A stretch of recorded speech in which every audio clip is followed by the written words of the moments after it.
Did you call bank? I called game. Video was made possible and sponsored by MMOCS. Buy cheap NBA 2K MT at MMOCS.com. Use my promo code PACG and you can get a 5% discount. What's up, Pack Nation? It is Pack here, and today I'm doing the second roster update of NBA 2K19. It was officially released today, and I'm going to tell you the biggest changes for every single team. Now, I can't say every single change because there's like a ton of changes and that would take forever, so I only tell you about the important and key ones for each team. Before this video starts, a couple things. First, I'm doing a 35,000 VC giveaway for NBA 2K19 for any system, and all you have to do to win that giveaway is subscribe to this channel, follow me on Twitter, and then tweet at me done. If you do these things, I will put you in a randomizer and you could win 35,000 VC for free, so get on that, you guys. Other thing is to subscribe to this channel and be an OG. Trying to get to 100,000 subscribers, because when you're not an OG, you're an OG, and no one wants to be an OG. Also, I have an announcement coming probably this weekend, so stay tuned for that. Now, let's get this roster update started. I always start with the Philadelphia 76ers, and we're starting with the best player on the Sixers easily, Joel Embiid. He was a 90 overall, now he's a 91 overall. So with the addition of Jimmy Butler, they traded for him, now they have Joel Embiid. And the question was that Joel Embiid and Jimmy Butler were both 90 overalls, and who was the better player? Even though it's only been one game, I'm pretty confident in saying that Joel Embiid is better than Jimmy Butler. So that's why they gave Joel Embiid a +1, being the solidified best player on the 76ers. And not only that, he's the best center in the NBA rating wise. That's awesome for him. Also, Markelle Fultz goes from a 75 to a 74. That being just because he's been not playing up to this #1 overall pick potential that everyone thinks he can be. Now, he has a pinched nerve supposedly, so that's why he's been kind of struggling. They gotta figure this guy out, how to use him, how he needs to play, and how he needs to get healthy, because it's just whatever they're doing right now is not working for the team. Next up, now we're on the Milwaukee Bucks. Chris Middleton goes down 1. Personally, I think he should have just stayed at an 86, but they go -1 for Chris Middleton. And now here's the big thing, right?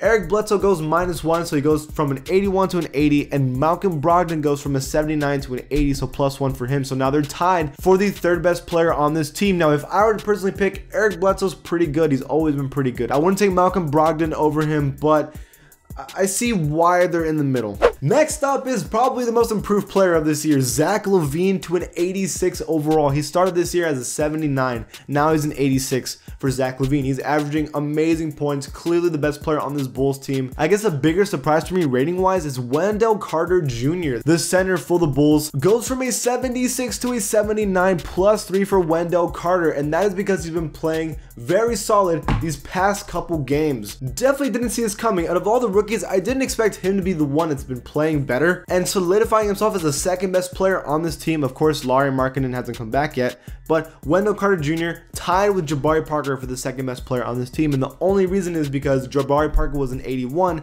and now is a 79, which I agree, he was not playing very well and they decreased his rating. Also, Robin Lopez goes from a 77 to a 75. I mean, sure, I haven't watched enough Bulls games to really tell you whether or not Robin Lopez deserves to go down, but sure. Now for Cleveland, there's a big problem, right? The team is not good. And the leading scorer has been Jordan Clarkson, just because Kevin Love's been injured for a while now. But when it comes to who's been playing the best on the team, Tristan Thompson has been playing the best defense. He's still scoring and getting the most rebounds on the team. It makes the most sense to say Tristan is the best player on this team, which isn't saying much because it's only 78 overall as the best player. Kevin Love's injured, remember, so at the moment it's Tristan Thompson, but Jordan Clarkson's pretty good. So Tristan Thompson goes from a 76 to a 78, +2 for him. For the Boston Celtics, Jason Tatum, who has not been playing as good as he was last year, goes from an 87 to an 86, -1 for Jason Tatum. Same thing goes with Gordon Hayward. He's okay. To be fair, again, he was injured, and so of course they're not going to give him the rating that like it really is. Like, he's been playing pretty bad lately, and again, it's because of the injury, but he's going from an 86 to an 82, -4 for Gordon Hayward. That's ridiculous. Jaylen Brown also has not been scoring a lot. 82 now to an 80 overall. Again, it's because now they're incorporating all these players. They all have to adjust. That's the problem with this team. For the Clippers, they're surprisingly winning games, and so of course all of them are going up rating wise. Tobias Harris goes +2, so instead of tying with Lou Williams for the best player, he is easily the best player now on the team at an 84 overall. Danilo Gallinari also gets a +2 from a 79, now joining the 80 overall club at an 81 overall. And also Montrezl Harrell also goes +2. The Clippers got a lot of updates for this one. 77 to 79. Surprise for me of how well he's been doing. I know a lot of Clippers fans believe that he's gonna be a future All-Star, and the guy's been playing good. You got to give it to him. For the Grizzlies, not anything very special. 77 to 75 overall for Kyle Anderson, -2 for him. He just hasn't been playing as good as he needs to. It's kind of like a curse with Spurs players. They always are good at the Spurs, and then they leave and they don't do as good. Besides one person. For the Hawks, no one gets updated besides Jeremy Lin. Goes from a 75 to a 76 overall, so +1 for him. I was saying that he wasn't playing as good as we expect Jeremy Lin to play, and he's been doing a little better. Again, he was injured too, but he's kind of a shell of what he was. Now, the problem here, personally, I think Trae Young is an 80 overall, and they have him as a 79, and if I had to pick between Trae Young and Taurean Prince, I'd pick Trae Young. Now, for the Miami Heat, Hassan Whiteside and Goran Dragic were tied at 84s overall, but Dragic goes -2, so 82, and Hassan Whiteside goes from an 84 to an 85 +1, making Hassan Whiteside the easy best player on the Heat. And Josh Richardson finally makes it to the 80 overall club. Congrats to him, from a 79 to an 80 overall, +1 for him. And so now for the Charlotte Hornets, it is tied for who is the second best player on this team, with Michael Kidd-Gilchrist, Tony Parker, Jeremy Lamb, and Cody Zeller. The reason why is because Michael Kidd-Gilchrist and Tony Parker both get +2 overalls. I don't really see why they gave Michael Kidd-Gilchrist an upgrade. I mean, I'm sure Hornets fans know, but Tony Parker, I get. He's been playing so well, and it makes me sad that he left the Spurs and he's doing so well now. He's like the opposite of Kyle Anderson. For the Utah Jazz, my boy Donovan Mitchell, I was so wrong about him. I thought he was going to have like a Michael Jordan second season where he was going to get like 30 points a game. I was very wrong. Not doing as good as last year. Goes from an 87 to an 86, making Rudy Gobert the best player on this team easily. And Derek Favors goes from a 79 back to the 80 overall club. I swear, every roster update, he goes from 80 to 79 for the past like 4 years. It's crazy. Also, Ricky Rubio, Papi Suave, goes from 79 to 77. 2- overall for him. He's in the prime of his career, 27 years old. I don't know what it is about him. He kind of has like streaks, I feel like, Ricky Rubio. He all of a sudden does really good and then disappears for a little bit, and that's what's kind of happening. He's disappearing right now, but I think he'll come back. For the Kings, Darren Fox goes from an 80 to an 83, +3 for him, making him the best player on the Kings. Willie Cauley-Stein right behind him at an 81, so +1 for Willie Cauley-Stein. I completely get it. Both of these guys have been balling out, and the crazy thing is the Kings are winning games. It's insane. For my Knicks, Tim Hardaway Jr. +1, Enes Kanter +1. I completely see why. Now, I personally think Tim Hardaway Jr. should be like an 82, 83, but they're keeping him at an 81 overall. He's been averaging a lot of points, but whatever. So for the Lakers, Kyle Kuzma goes +1, making him the second best player, the number 2 option behind LeBron James. But Brandon Ingram was an 82, now an 81, so -1 for him. So now they're tied for being the second best on the team. That was the only major change for the Lakers, and I could see why they're going to say that. If I had to pick between Kyle Kuzma and Brandon Ingram, probably Kuzma. I just think he's going to be the better player soon, but Brandon Ingram's younger, which is crazy. So, for the Orlando Magic, okay, this is the thing. Nikola Vucevic goes from an 82 to an 83, and Aaron Gordon goes from an 80 to an 81. The Magic have been playing okay. They win and lose, kind of. They do what they always do in the beginning of the season. They're kind of like, are they going to be a playoff team or not? And Vucevic has been leading this battle. I see it. Aaron Gordon's supposed to be the best player on this team, but right now it's Vucevic. So for the Mavericks, DeAndre Jordan goes from 86 to 84. They've won their past 3 games, and it hasn't been led by DeAndre Jordan. It's been led by Luka Doncic. I'd pick right now Luka Doncic over DeAndre. DeAndre, great. I mean, let's be real. High field goal percentage, rebounds a lot, defends great. But Luka Doncic has been playing very good and leading this Mavs team. Also, Luka Doncic goes from an 81 to an 82, so +1 for him. I think sooner or later, he's going to reach DeAndre Jordan being the best player on this team. So for the Nets, Caris LeVert goes from an 80 to an 82, +2 for him, but now he's injured and he's going to be gone for a while. But still, hey, he made it to an 82 overall, right behind D'Angelo Russell as the best player on the team. Personally, I think he was the best player on the team before he got injured. Also, Spencer Dinwiddie, my boy, goes +1.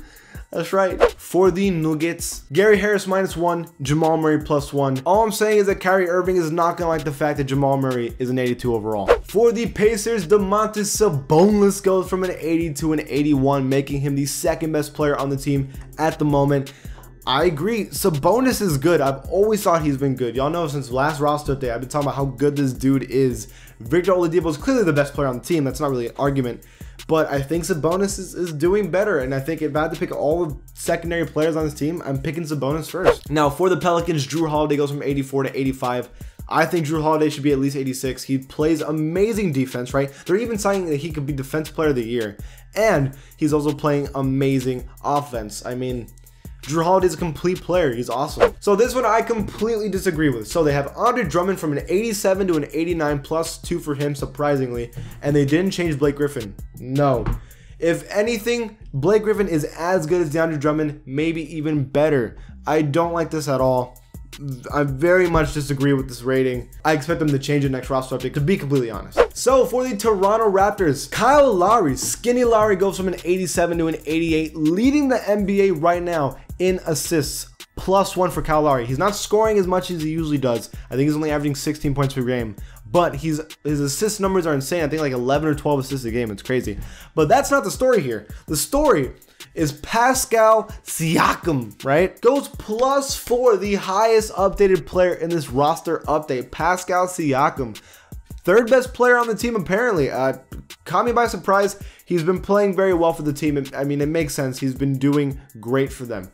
Also, Serge Ibaka goes from 79 to 81, having one of his best seasons ever. For the entire Rockets team, everyone got a -2. Harden got -2. Chris Paul -2. Eric Gordon -2. And Melo's like gone. That's, you know, yeah. And Clint Capella got 84. He's still an 84 overall. So this team has just been regressing like crazy. I still expect them to make the playoffs. I mean, it's the Rockets. But yeah, they fired Melo because they wanted to blame the fact that they're all doing really bad. So that's what I'm saying. For the Los Spurs, Lamarcus Aldridge goes from an 88 to an 86. -2 for Lamarcus. I see why they're doing it. He's not scoring as much as he usually does. His field goal percentage is going like down, but I want him to be higher, but he's just not playing that well all of a sudden. He started the season good, but right now he's not. So for the Suns, TJ Warren, 80 overall to 81, +1 for TJ Warren. Not the biggest change for this team, but he played pretty good, I think, like 2 games ago, so that's good. He also did good against the Spurs, so that's good. Now, the next player for the Oklahoma City Thunder is Nerlens Noel. He has been struggling ever since he left the 76ers, dealing with injury, not only that, but just trying to find a role for himself in this new NBA where they don't need centers like him anymore. The OKC has kind of found a way to use him, and I think he has a pretty good role in OKC. So for the Timberwolves right now, it is the only player that got updated was Derrick Rose. From a 77 overall to an 80 overall, only +3 for him, and I completely disagree. Derrick Rose, understand this, and you might not agree with me. Derrick Rose is averaging per 36 almost the exact same numbers as he was his MVP season. Think about that. He was a 94 overall in 2K in that MVP season. Right now he's an 80. Playing like he's an 85, 86 overall player right now. That might change, but Derrick Rose, he's being disrespected right now. Now, for the Trailblazers, Jusuf Nurkic goes back to where he was last season. He goes from a 79 to an 82, so +3. He kind of I guess he found his form back into this season. That's good for him. But the important one is Zach Collins goes from a 74 to a 76. I've been watching this dude play, and I'm surprised at how well he does.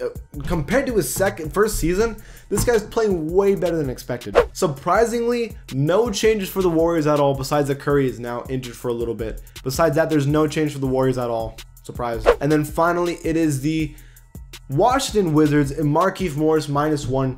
Not as good as his brother Marcus. It's a fact. And that is it for this Wizards team. And that is it for this roster update, actually.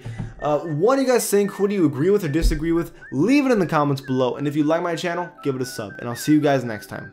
Did you call back?